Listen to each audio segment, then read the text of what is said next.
다 함께 합독을 하겠습니다. 시작. 여호와를 경외하며 그의 길을 걷는 자마다 복이 있도다. 네가 네 손이 수고한 대로 먹을 것이라. 네가 복되고 형통하리로다. 네 집 안방에 있는 네 아내는 결실한 포도나무 같으며 네 식탁에 둘러앉은 자식들은 어린 감람나무 같으리로다. 여호와를 경외하는 자는 이같이 복을 얻으리로다. 여호와께서 시온에게 네게 복을 주실지어다. 너는 평생에 예루살렘의 번영을 보며 네 자식의 자식을 볼지어다. 이스라엘에게 아멘. 자리에 앉겠습니다. 성령님이 갑자기 성경을 읽다가 제 마음 가운데 그걸 주십니다. 여러분, 이 128편을 오늘 집에 가셔서 또 우리 자녀들에게, 아내 남편들에게 한 번 더 읽어주면 참 좋을 것 같아요. 오늘 이 본문을 잘 이해하고 또 집으로 돌아가셔서 이 말씀을 함께 또 묵상하면 좋겠습니다. 오늘은 특별히 설 명절 당일 주일입니다. 우리가 함께 또 주일 예배를 드리고 있지만 또 온라인 예배를 드리고 있는 우리 지체들도 있지만 차편으로 오고 갈 때마다 늘 안전하게 하나님께서 인도해달라고, 보호해달라고 함께 늘 기도하며 또 지체들이 잘 설 명절을 잘 마치고 돌아올 수 있도록 지속적으로 기도를 부탁을 드리겠습니다. 특별히 목사님 기도하는 가운데도 기도했지만 어디 가든지 간에 여러분들이 그리스도의 향기요, 그리스도의 편지가 되기를 소원합니다. 설 명절날 이혼율이 가장 높다 그러죠. 하여튼 시자로 들어가는 건 제일 싫어하는 분들이 시금치도 싫고, 오늘 여러분들이 싫어하는 시편도 읽어야 되는, 하여튼 시댁이라고 하는 이 힘든 이 관계, 그래서 가장 하여튼 가정적으로 문제가 되는 그런 날이 명절이다, 이런 말도 있습니다만, 우리 주닮은 가족들은 어디든지 간에 명절이 행복한 명절이 되기를 소원합니다. 어디 여러분들이 가든지 간에 아무리 여러분에게 예수 믿지 않는 가정, 불신 가정들이 여러분을 쏘아붙이고 여러분에게 해코지를 하고 여러분에게 나쁜 언어를 쓴다고 할지라도 여러분은 그리스도의 향기요, 그리스도의 편지로 그곳에서 선한 영향을 미치는 그런 명절이 되기를 원합니다. 여러분, 사실은 잘 되는 장소가 따로 있는 게 아니에요. 아멘. 여러분, 복을 받는 곳이 따로 있는 것이 아닙니다. 오늘 본문에도 그렇게 말씀드렸지만 하나님이 함께 하시는 곳이 우리의 복된 장소요, 우리의 기쁨이 되는 줄 믿습니다. 주님이 함께하는 그 길이 우리의 형통한 길인 줄 믿습니다. 오늘 우리가 시편을 읽으면서 오늘 설 명절의 주제는 가정 아닙니까? 그죠? 우리 태은이 설 명절의 주제가 뭐예요? 가족. 아멘. 세뱃돈이 아닙니다. 세뱃돈이 아닙니다. 우리 태은이가 아주 대답을 참 잘했어요. 가족입니다. 그래서 오늘 가족이 어떻게 바로 서야 되는지를 오늘 본문을 통해서 함께 말씀을 나누겠습니다. 우리가 새해 인사를 새해 복 많이 받으세요 라고 얘기합니다. 참 기분 좋은 말입니다. 새해 복 많이 받아요. 정말 그렇게 되면 얼마나 좋겠습니까? 그런데 여러분, 새해가 됐다 그래서 뭐가 바뀌는 게 있나요? 새해가 됐다 그래서 여러분, 날마다 떠오르는 해가 바뀌던가요? 뭐 갑자기 어두웠다가 짠짜잔 하고 나타나던가요? 아닙니다. 문제는 해가 아니라 사람입니다. 사람. 여러분, 새해 복 많이 받으세요. 이 새해라는 개념 자체는 시간도 날도 무슨 새롭게 변화되는 게 아니에요. 새해의 개념은 사실은 사람입니다. 사람. 그러니까 사람이 새롭게 변화되는 계기를 갖는 것이 바로 새해라는 것입니다. 사실 새해가 왔어도 새 것이 나에게 아무런 의미가 없다면 그것은 새해가 될 수가 없다라는 것입니다. 그래서 우리가 새해 복 많이 받으세요라는 말은 무슨 다른 환경적인 요소가 아니라 내 스스로 내가 어떻게 변화를 받는가가 가장 중요하다는 거예요. 참 우리나라는 참 좋은 나라입니다. 왜 그렇죠? 달력을 2개를 쓰기 때문에 그렇습니다. 양력을 쓰고 음력을 쓰기 때문에 그렇습니다. 그래서 어떤 분들은 양력 1월 1일을 맞이해서 새해를 맞이해서 내가 새해 다짐을 합니다. 새해 다짐을 하는데 작심 3일이 되는 경우가 많죠. 그럴 때는 걱정하지 마세요. 우리나라 새해가 또 있습니다. 오늘입니다. 또 해보는 거예요. 근데 또 안 돼요. 근데 또 되는 게 있어요. 우리 학생들이 뭐가 있죠? 그렇죠. 새 학년이 있습니다. 그래서 3번 있으니까 여러분 걱정하지 마세요. 그래서 참 우리나라는 참 좋은 것 같아요. 예. 그러나 중요한 것은 여러분 오늘 할 일을 오늘 하라는 거예요. 내일로 미루지 마세요. 서인이 그렇지 오늘 할 일은 오늘 하는 거예요. 내일로 미루고 또 후회한들 시간은 이미 지나간다는 것입니다. 여러분 잘못된 출발이 얼마나 우리에게 많은지 몰라요. 많은지 모릅니다. 오늘 본문을 한번 살피면서 우리가 소위 말하는 새해 명절을 맞이해서 우리가 어떻게 우리 가정이 새로운 다짐으로 새롭게 출발하고 새 마음으로 출발할 것인가를 돌아보는 그런 좋은 도전이 되었으면 좋겠습니다. 우리 1절을 한번 다 같이 한번 읽을까요? 시작. 여호와를 경외하며 그의 길을 설 명절의 주제는 사실은 가정입니다. 가정. 여러분 가정이 잘 되는 비결이 뭘까?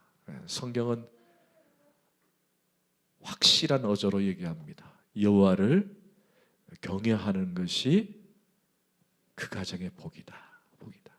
그러니까 우리는 행복을 자꾸 다른 데 찾아요. 뭔가가 만사가 형통하고 잘 풀리고 수입이 빵빵하고 그다음에 좋은 차를 타고 아주 건강하고 그게 행복에 도움은 줄 수는 있지만 그게 전제 조건 기본은 아니라는 것입니다. 여러분 성도의 가장 큰 행복은 여호와를 경외하는 것입니다.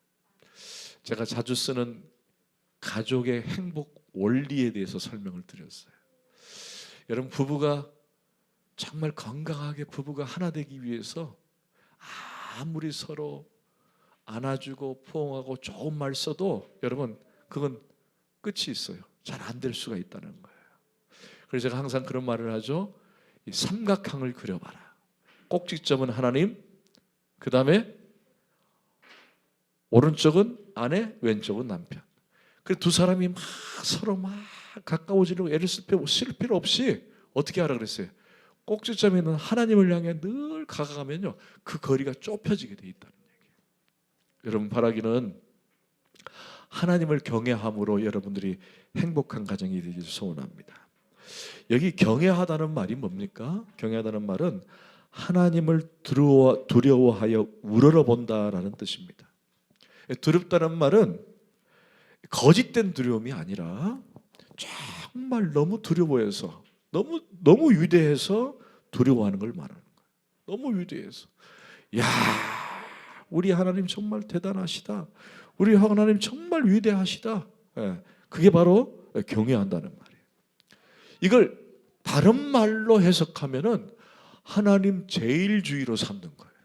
제일주의로 삼는.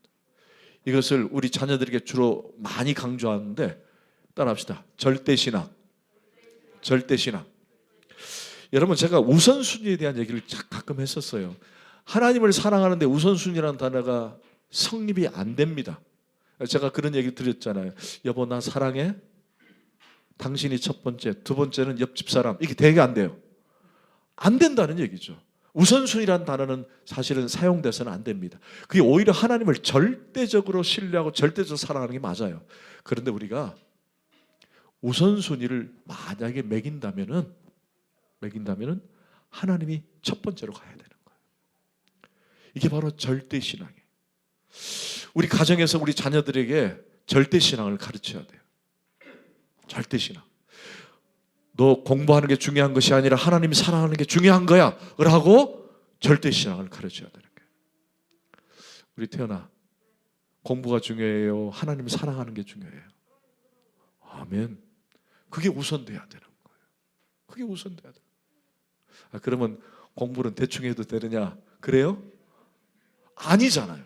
여러분, 하나님을 사랑하면요, 당연히 공부는 되게 돼 있어요. 열심히 하게 돼 있어요. 하나님 말씀대로 살기 때문에 그런 거예요. 아멘. 그래서 우리 자녀들에게, 우리 가정은 여러분 절대신앙을 갖는 거예요.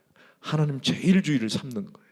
무엇을 하든지 어디를 가든지 하나님 계획에 따라 쓰는 거예요. 그리고 이 경외하다는 말은 온전히 사랑하다라는 뜻이에요. 온전히 알아. 어떤 다른 생각을 갖지 않는다라는 뜻입니다. 여러분 신명기 10장 12절을 한번 보십시다. 시작. 이스라엘아, 네 하나님 여호와께서 내게 요구하시는 것이 무엇이냐? 곧 네 하나님 여호와를 경외하여 그의 모든 도를 행하고 그를 사랑하며 마음을 다하고 뜻을 다하여. 아멘. 무슨 말이에요? 온전히 사랑하는 거예요. 가식된 사랑이 아니라.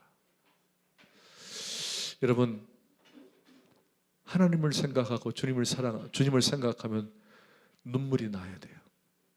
야, 우리 하나님 참 감사하다. 나 같은 죄인을 사랑하셔서 나를 구원해 주시고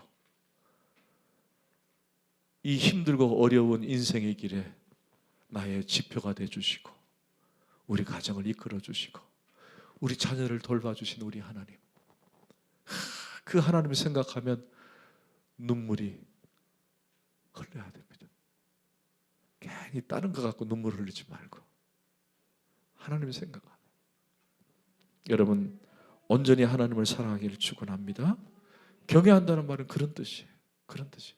그리고 그의 길을 걷는다는 말은, 여러분 그의 길을 걷기 위해서 우리는 뭘 해야 돼요? 우리 그의 길을 걷는다는 말이 뭐예요? 그의 길이 어디 있어요? 말씀이 있다는 얘기예요. 이게 그의 길을 걷는다는 말은 하나님을 온전히 사랑하면서 그분이 말씀하신 이 성경의 말씀대로 사는 것, 그게 바로 그의 길을 걷는 거예요. 여러분, 그의 길을 걷는다는 말은 말씀대로 사는 거예요.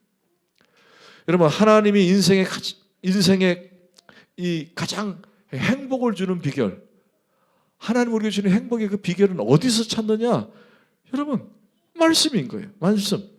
우리는 말씀 안에서 행복을 찾고 말씀 안에서 기쁨을 찾고. 여러분, 말씀을 떠나는 인생은요, 여러분 말씀을 떠나는 인생은 죄인일 수밖에 없는 거예요. 여러분, 최초 인간이 아담과 하와가 뭘 떠났습니까? 말씀을 떠났어요. 너 선악을 알게 하는 그 과실을 먹지 말라. 네가 그것을 먹으면 정녕 죽으리라. 근데 그 말씀 들었어요, 안 들었어요? 안 들었단 말이에요. 안 들어서 죄가 들어온 거예요. 사망이 들어온 거예요. 그래서 우리는 하나님 말씀, 그 말씀을 붙들고 사는 거예요. 저는 우리 주일학교, 우리 서연이 태연이도 여기 있지만은 우리 주일학교가 표방하는 게 말씀이더라고요.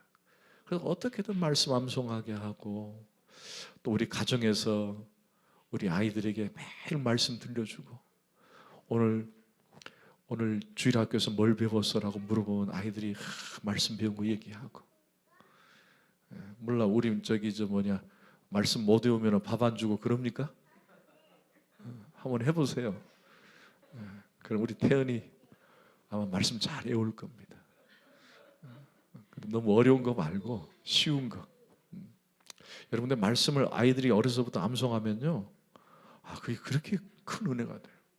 아이들이 밖에 나가서 말씀을 암송하다 보면요, 여러분 딴짓 안 합니다. 옛날에 그 교육부서 거기 저 수련회 가면은 꼭 밥 줄 때 앞에 줄 세워놓고 뭐 했어요? 암송. 암송 못하면 패스. 다 하고 와서 밥 줬잖아요. 근데 요즘 그런 게 없더라고요. 여튼 여러분 아이들을 말씀으로 양육하기를 소원합니다. 자, 그럼 이런 자에게 주시는 하나님의 복이 뭘까? 어떤 복일까? 오늘 본문은 어떤 복을 말했는데 2절을 보십시다. 시작. 네가 네 손이 수고한 대로 먹을 것이라. 여러분 다시 한번 보세요. 네가 네 손으로 수고한 대로 먹을 것이라. 여러분 이건 당연한 얘기 아니에요? 근데 왜 하나님은 당연한 얘기를 썼을까요? 아니 참 재밌잖아요. 당연히 이 뭐 내가 수고하면 먹지. 당연한 걸 하나님께서는 이 말씀을 써서 왜 우리에게 도전을 주시는가? 거기는 두 가지 의미가 있어요. 하나는 불로소득으로 횡재할 생각하지 말라는 거예요.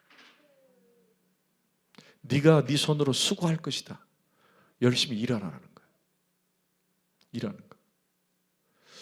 야, 열심히 일하라는 거예요. 열심히. 물론 그게 너무 과하면 건강을 해치면 안 되죠. 그러나 건강이 주어지는 그 범위 안에서 열심히 일하는 거예요. 열심히 일하는 거.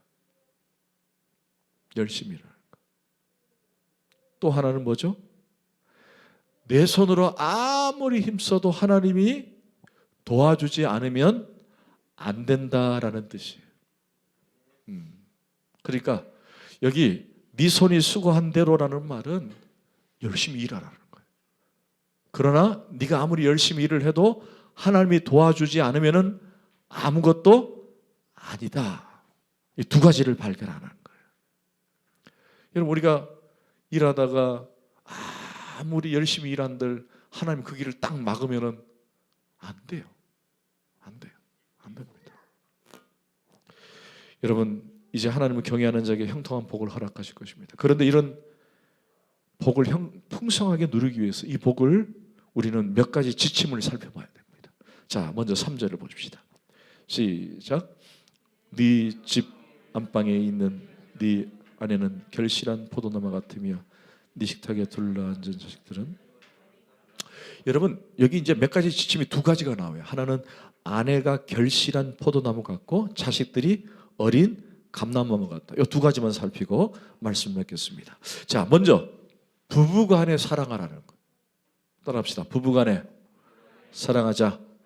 하나님을 경외하는 가정은 첫 번째 부부간의 사랑이 표가 나요.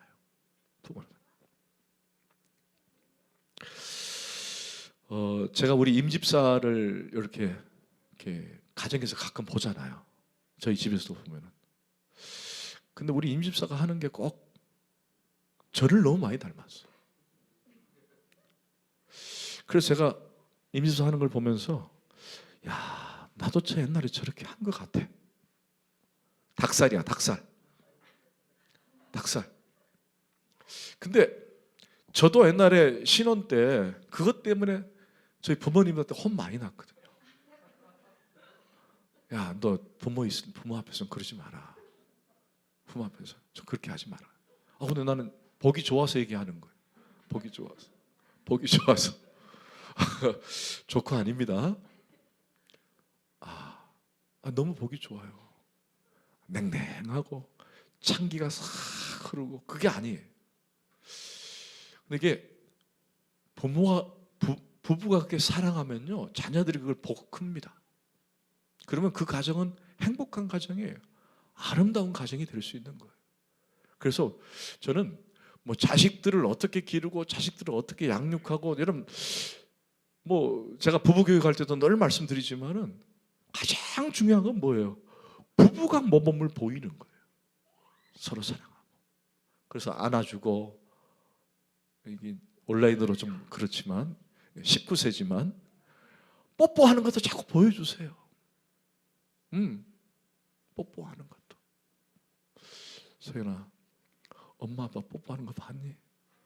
못 봤어. 아이들 앞에서 보여주세요. 볼에 뽀뽀해주고 안아주고. 왜 안 합니까, 김집사? 하고 있죠? 얘들이 방에서 합니까? 아니 애들 보는 앞에서도 하세요. 애들 보는 앞에서 허그해주고 또 쓰다마주고 어깨 만져주고 손 만져주고 예. 그리고 볼에 뽀뽀도 해주고. 여러분 이걸 보고 큰 아이들은요 정서적으로 안정이 돼요.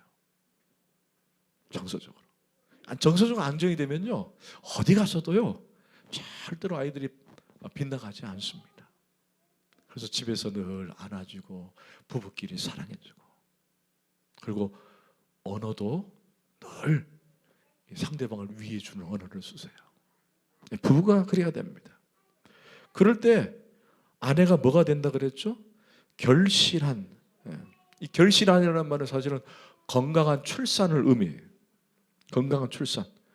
거기다가 매우 만족하고 행복하다라는 뜻입니다.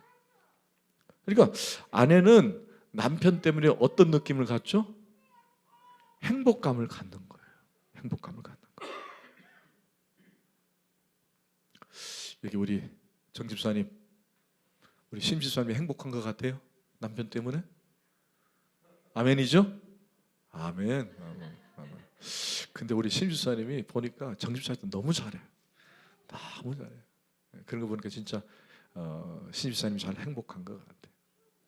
여러분 아내가 남편을 보면서 우리 남편 너무 멋있다 그렇게 생각하셔야 돼요. 야 우리 남편 정말 최고다. 정말 최고다. 아내가 행복함을 느껴야 됩니다. 아내가. 여러분 우리나라는요 사고가 뭐예요? 아내는 하등하다고 생각을 해요. 그래서 권위적인 그런 가부장적인 집안의 남편들은요 아내 보기를 꼭 돌같이 보는 게 얼마나 많은지.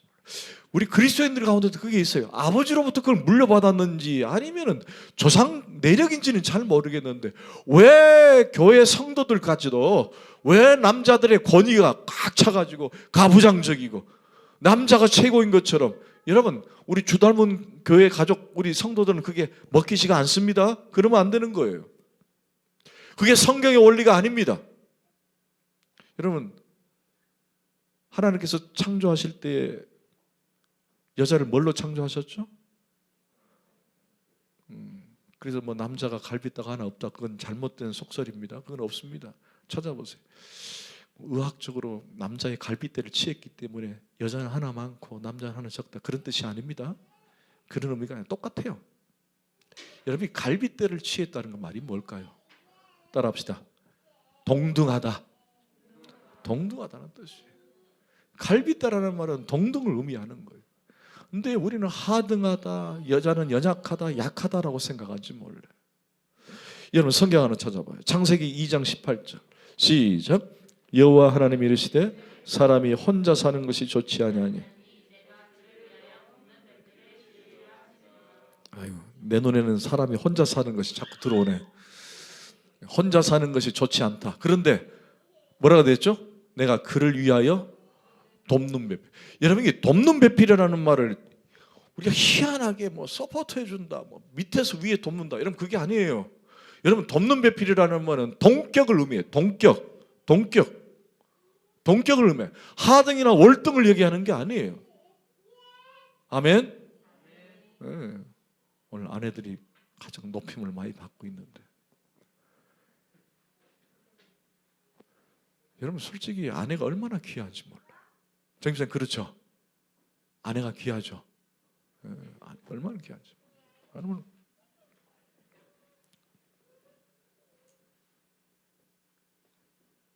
그런데 한 가지 우리가 기억해야 할 것은 바로 이게 결실한 포도나무 같다라고 되어 있습니다.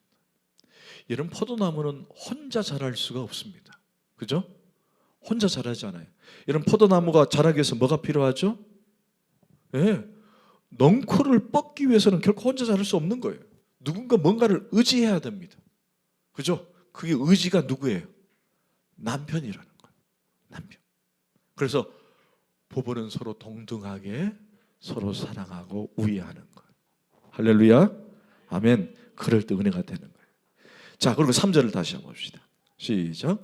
네 집 안방에 있는 네 아내는 결실한 포도나무 같으며 네 식탁에 둘러앉은 자식들은 아멘. 자, 우리 어린 아이들이 자식들이 뭐 같다고요? 감람나무 같다. 감람나무를 여러분 절대로 무시하면 안 됩니다. 성경에서 감람나무는요 아주 존귀한 나무, 성경에서 가장 귀한 나무, 대접받는 나무가 이 감람나무입니다. 여러분 감람나무가 뭐예요? 잘 이해가 안 되죠? 여러분 집에서 무슨 기름 먹죠? 그렇죠, 올리브유. 감람나무가 올리브유예요. 올리브. 여러분 이 감람나무는요 가장 귀한 목재로 써요. 그래서 가장 좋은 가구를 만들어 쓰는 것이 바로 이거예요. 그리고 성경에서 물로 심판하고 난 다음에 비둘기가 나가서 잎을 떠왔는데 그 잎이 무슨 나무 잎이었죠? 감람나무 잎. 그래서 감람나무는요 식료로도 쓰고 화장품으로 쓰고 의약품으로 쓰고 또 등잔불에 기름으로도 쓰고, 여러분 정말 이 귀한 나무가 바로 이 감람나무라는 거예요. 그런데 이 감람나무는 누구를 비유했죠? 그렇죠, 자식으로 비유하고 있다는 거예요. 이걸 다른 말로 자녀는 우리의 희망이요 소망이라는 거예요. 희망이요 소망. 그래서 우리는 그런 희망과 소망을 어떻게 양육할 것인가 고민해 봐야 하는 거예요. 우리 도담이도 저기 있지만 우리 도담이가 뭐라고요? 감람나무예요. 감람나무. 아멘. 감람나무. 얼마나 좋아요. 앞으로 미술을 전공할 건지는 모르겠지만 도담이 요즘 말도 얼마나 잘하는지. 엄마가 대화를 너무 잘하니까 엄마 닮아가지고 아주 말을 잘해. 우리 근홍자매가 말 잘하잖아요. 또락또락하게. 생긴 건 가면 갈수록 우리 박 집사랑 너무 판박이가 돼가는데 얼마나 귀여운지. 우리 서연이, 태연이, 우리 하은이, 민철이가 감람나무인 줄 믿습니다. 아멘, 아멘. 자, 그러면은 이런 감람나무 같은 우리 아이들을, 아주 존귀한 나무인 이 아이들을 우리가 어떻게 양육할 것인가. 자, 에베소서 6장 4절 크게 시작. 또 아비들아 너희 자녀를. 아멘. 여러분 아이들에게 뭘 물려주고 싶어요? 아멘. 말씀, 신앙, 믿음, 교회. 아멘. 여러분 유언을 한다면 무슨 유언을 하고 싶어요? 아이들에게 너 돈 많이 벌어라, 너 학위 많이 따라, 이러고 싶어요? 여러분 우리가 하나님께 갈 때 눈을 감고 유언을 많이 남긴다면 뭐예요? 믿음을 지켜라. 할렐루야. 믿음을 지켜라. 하나님을 사랑하라. 하나님 제일주의로 섬기라. 나는 다 했어요. 아이들에게 내가 너희들에게 물려줄 거 하나도 없어요. 그러나 너희들에게 물려줄 거 있는데 그건 믿음이다. 신앙의 유산이다. 그것이 다다. 할렐루야. 아멘. 하나님을 경외하고. 그런데 여기 보니까 뭐라고 되어 있죠? 노엽게 하지 말고 주의 교훈과 훈계로 양육하라. 이 노엽게 하지라는 말은 사도 바울이 이 노엽게 하지 말라는 말을 쓴 이유가 있어요. 여러분 이 성경을 쓸 때가 로마 시대입니다. 이제 우리 체림이 나가도 돼요. 로마 시대입니다. 여러분 로마 시대에 저를 잠깐 보세요. 로마 시대의 자식과 부모의 관계는요 하늘과 땅의 관계였어요.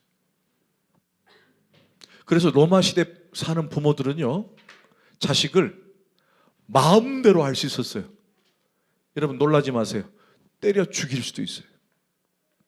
그리고 내쫓을 수도 있고. 로마 시대 때는.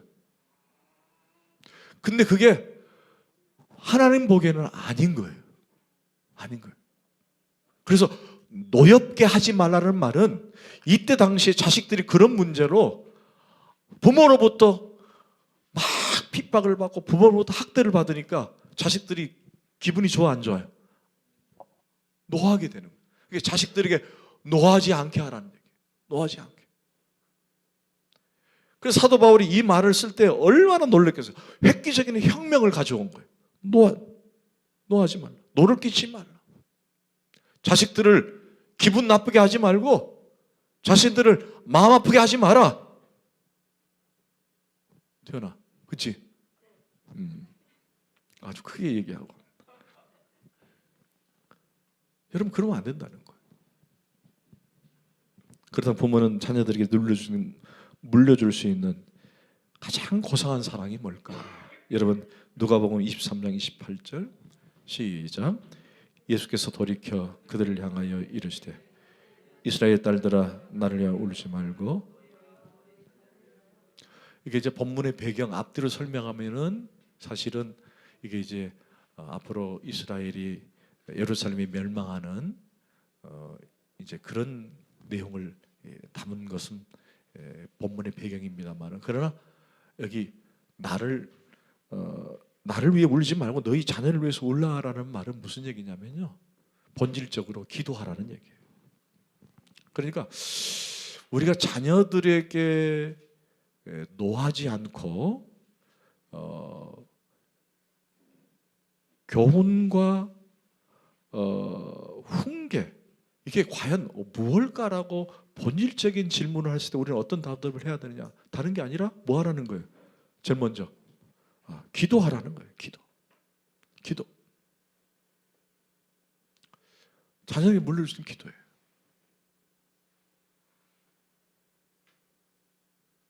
여러분, 기도하십니까? 자녀들 위해서? 아멘. 부모가 남겨줄 수 있는 것은 자녀를 위해서 기도해 주는 거예요. 기도가 가장 좋습니다.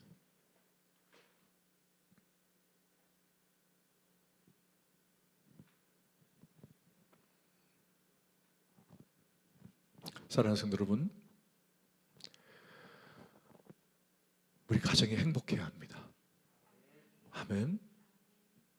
행복의 원리를 오늘 시편 128편에서 다 기록하고 있습니다.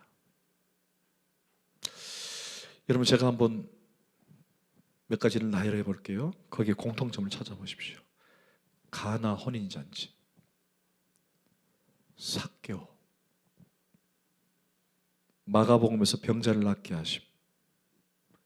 여러분, 거기 모두의 공통점은 뭘까요? 예수님과 가정입니다. 가나 혼인잔치, 가정. 삭개오, 결국 그 가정의 회복입니다. 마가복음에 병자를 낫게 하신 것도 결국 그 가정이 회복된 것입니다. 가정. 여러분, 올 한 해 우리가 새해를 다시 맞이하면서 하나님이 원하는 가정이 뭘까? 곰곰이 생각하면서 오늘 시편 128편을 통해 온전히 하나님을 사랑하고 경외함으로 우리 온 가족이 복을 누리는 복된 가정이 되시기를 예수 그리스도로 간절히 축원합니다.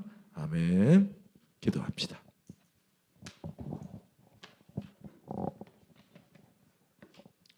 하나님 감사합니다. 오늘 설 명절 주일을 맞이해서 우리가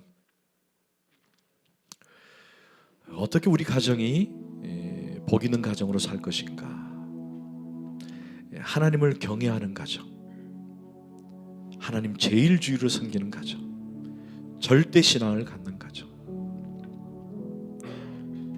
그것이야말로 가장 복 있는 가정인 줄 믿습니다. 그러기 위해서 우리가 부부가 서로 사랑하고 자녀들을 믿음으로 잘 양육해서 복을 누리는 복된 가정이 다 되게 하여 주옵소서. 우리 주 닮은 가족들을 축복합니다. 이들을 축복하오니 주여 주 안에서 복을 누리게 하여 주옵소서. 감사하고 예수 그리스도 이름으로 간절히 기도합나이다.